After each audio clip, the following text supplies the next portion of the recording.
Hi everybody.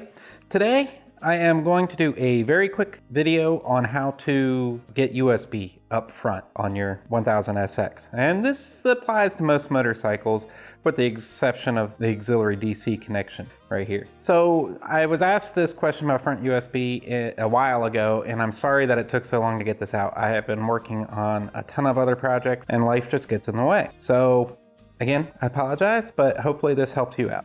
So let's get started.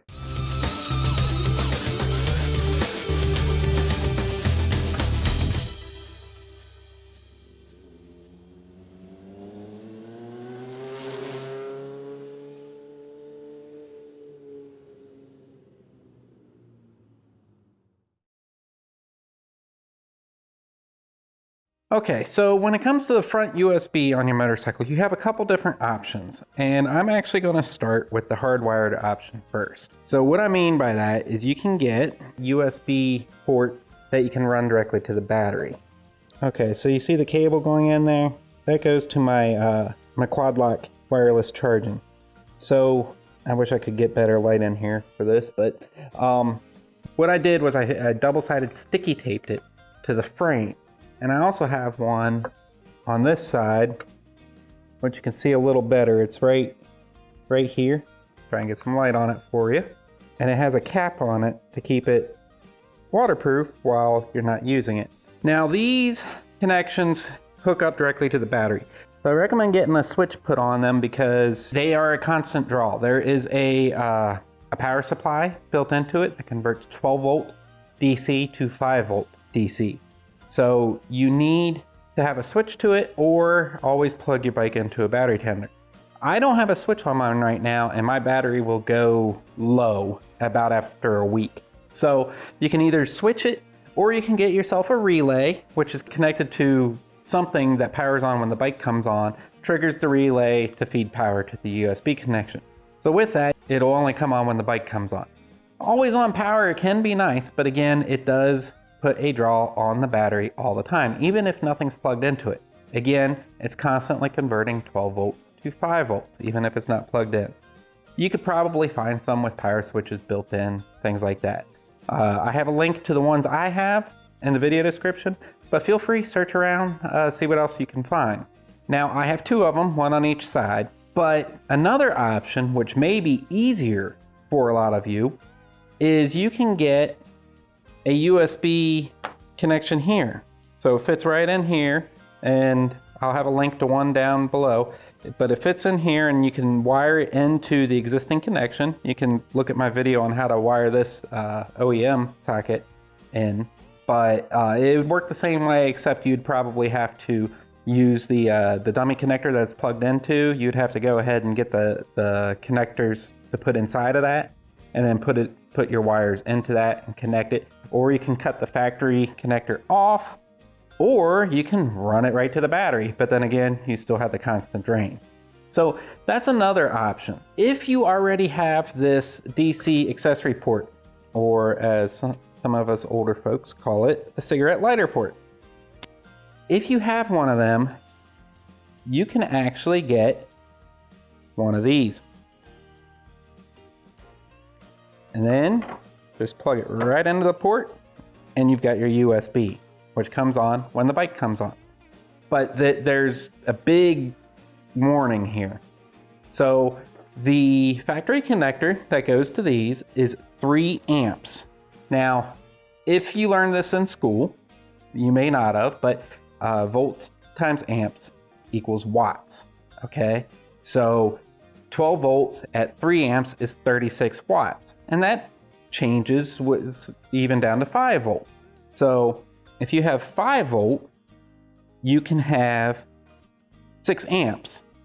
So 5 volt, 6 amps will give you 30 watts. And you have to pay very close attention to whenever you get these, or you get the, if you put a USB port in here as a direct replacement and use the factory wiring with the 3 amp fuse, you have to pay careful attention. You will see some that say 60 watts, and then you'll see the USB ports are listed at 30 watts or 36 watts each.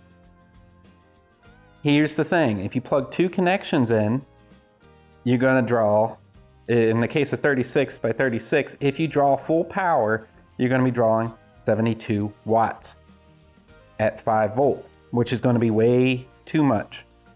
Okay, so 12 volts at 3 amps is 36 watts. 36 is the maximum you could do. Now this one that I got, which I will have a link in the description below, is actually a metal one, so it's solid. It also prevents fires and grounding issues. But what's nice about this one is it's 36 watts over both ports. Now you have to be careful about your USB accessories in this case. If your USB accessory needs more than 3 amps to run, if you get one of these dual connections, you're going to have a problem because it's going to say require 6 amps to run, which most cell phones will charge on a lower amperage. It may not charge as fast, but it will charge at 3 amps. But say your GPS requires 6 amps. You're not going to be able to use this. You're going to have to get a single port, which would be a single port 6 amp, which is 5 volts at 6 amps, 30 watts.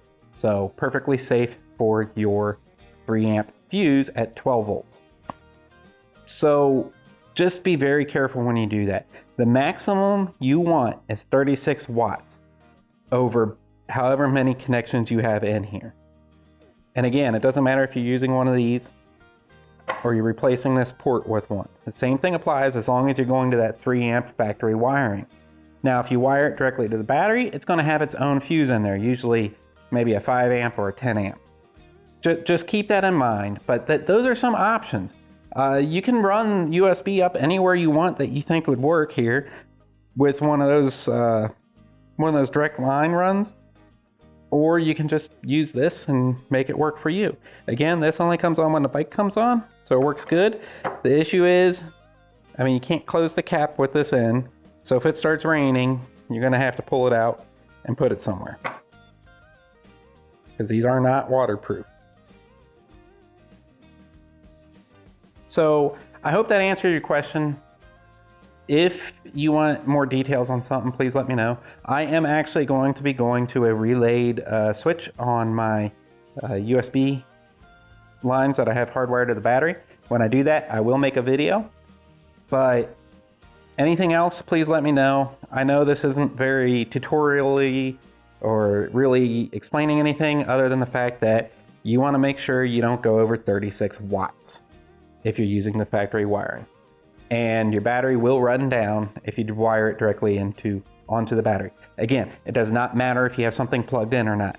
The transformer is always running, so it is always putting a draw. So that's pretty much it. Let me know if you have any questions. I'll be more than happy to answer them. Stay safe, keep the rubber side down. Thanks for watching.